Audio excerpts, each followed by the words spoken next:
What's over there? You like walking, Romeo? What? Nothing.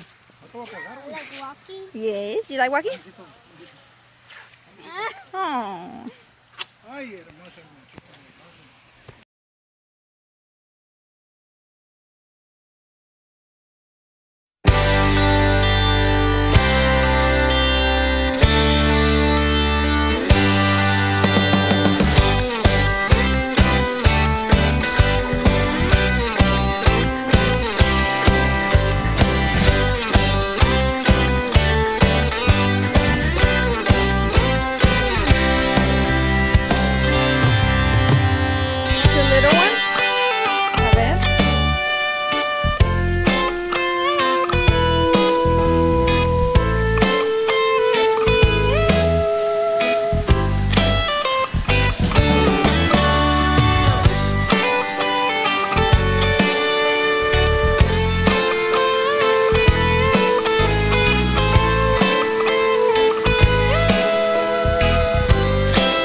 Fishes?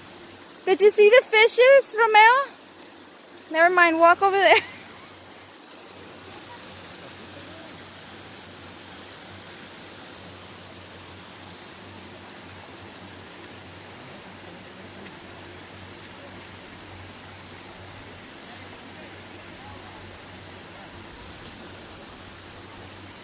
One, two, three. Hold on, one more. One. Ah!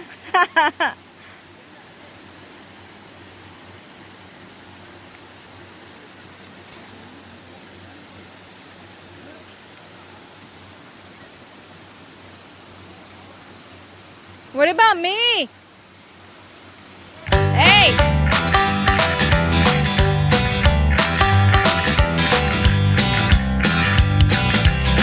Alright, 1, 2, 3. Stay still. Cheese.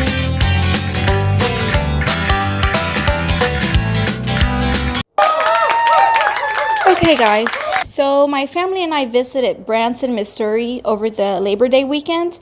And I gotta say, Missouri is just beautiful. It is beautiful. No, I would not move there, but yes, I would visit again, definitely. So anyway, during our 10-hour drive from Texas to Missouri, I was looking up things to do there, and I just fell in love with the picture of a water hole that I found online. I really wanted to visit that park, but it was about 2 hours away from Branson, and we didn't want to make the drive. So I did some more research and found a closer water park, which claimed to have several waterfalls, and yes, an emerald green water hole. If you're looking at the video right now, look at this picture. This is just beautiful. I found it. This is like amazing. Look at that. Amazing. And that's just in a picture. Imagine in person. So anyhow, this is at Dogwood Canyon Nature Park. It's only 45 minutes away from Branson, Missouri. And yes, it was well worth the $80 that we paid for 4 adult tickets. Although my boyfriend was complaining of why he had to pay to walk a 6-mile trail and get tired when he can do that somewhere else for free.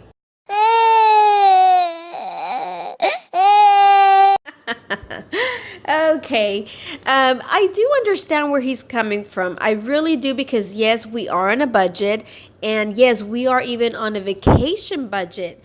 But hey, he's been traveling the US for work, and he's seen other nice places like this one, and I haven't.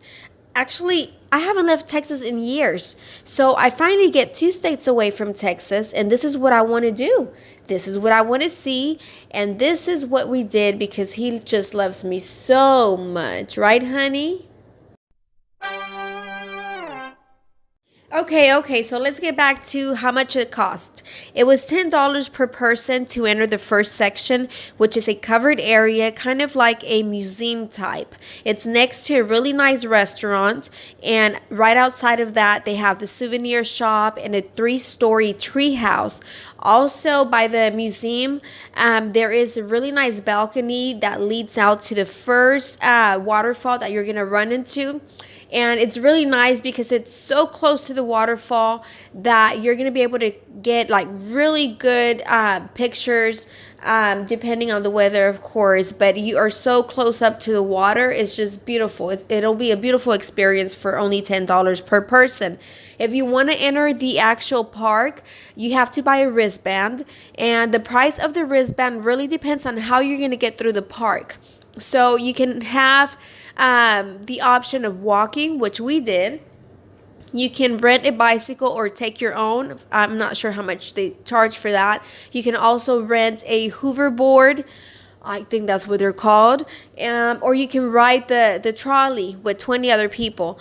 When we got there on Sunday at about 2:30 p.m., everything was rented. So our only option was to walk. It is a 6-mile trail. So it's 3 miles from the main gate to the very back of the park, and that is where the emerald green water hole is at. So it's worth the walk, but yes, you have to walk the 3 miles back to the main gate to exit the park. But to be honest with you, I really didn't mind the walking because I was already mentally prepared for that. Like, I didn't know there was other options of getting through the park, so I had automatically assumed that we were gonna walk the trail. The good thing is it's a paved trail. So there's no like going up, mountains, rocks, or anything of that sort, because I'm not in any condition to do that. I would have not been able to do that for 6 miles. We were a little tired, my family and I. We kind of motivated each other to make it to the end because, see, there weren't many people walking the trail. So we had the opportunity to just stop everywhere we wanted to. And gosh, the scenario was just so beautiful. We stopped at every waterfall, little or big. We stopped at every creek, every small section that had something nice to look at. We all wanted to take our individual pictures there with our own photo cameras. And then we also wanted a group picture. So there we were, struggling to get a good group picture. There was this really nice couple that was not too far from us. So we would take their picture and they would take ours, and I thought that was really nice. But anyway, so I really didn't mind the walking, but everybody's different and you have your choice. But if you're not going to want to walk, make sure you get there earlier so that you can rent whatever you want to rent. They do have an area so you can sit down and have your lunch, your snack. So yes, you can take in your water, your snack. They have really clean restrooms. There's even an AC unit in the restroom, which was not on because the weather was just perfect. The AC didn't need to be on. And I have to say, when we arrived, as soon as we got out of our truck, it started raining really hard. And we were hesitant to go in because, of course, we didn't want to pay the $80 to go in and then not be able to do anything because it was raining. So the attendant at the where they were selling the tickets, she told us, just go ahead and pay the $10 to go into the covered area, and then if it stops raining, you can purchase the wristband, and if not, you just get to go home. But you're gonna see really nice stuff in there, and that's what we did. And I really am thankful that she gave us that advice because, of course, like I said, we are on a budget. Honey already was kind of like, no, why are we gonna pay this much to go walk a trail? So it worked out. Everything worked out good. But yeah, make sure you take comfortable shoes. Make sure you're wearing comfortable clothes. Oh, but going back to the weather. So by the time we got done with the little covered museum type area, we were able to purchase a wristband to walk the trail. It had already stopped raining. I think it only lasted like 20-30 minutes, the rain. And after that, it felt so good outside. Like here in Texas, after it rains, it's so humid, hot. It's so ugly. Like, don't you dare go walk a 6-mile trail after that. But over there, it felt really nice. So anyway, that's why the ACs didn't have to be on in the restroom area. All right, so this is it. I think that is all you need to know about Dogwood Canyon. My family and I truly enjoyed our visit to this park, and I really recommend it to you and your family as well. You're gonna see all the beautiful scenery, and of course at the end, because they do leave the best for last, you will find the emerald green water hole. Whether you walk or ride the trolley, it'll be an awesome experience. I can guarantee that. If you want to watch my other video, I did post one on Moonshine Beach, which is a lake in Branson, Missouri that was converted into a beach so that people can enjoy that area. You will love that beach. Moonshine Beach. Who is not going to love Moonshine Beach? And no, you cannot drink there. So watch my other video if you can. Subscribe to my channel, and I will be posting some more of my experiences whenever I can. Thank you.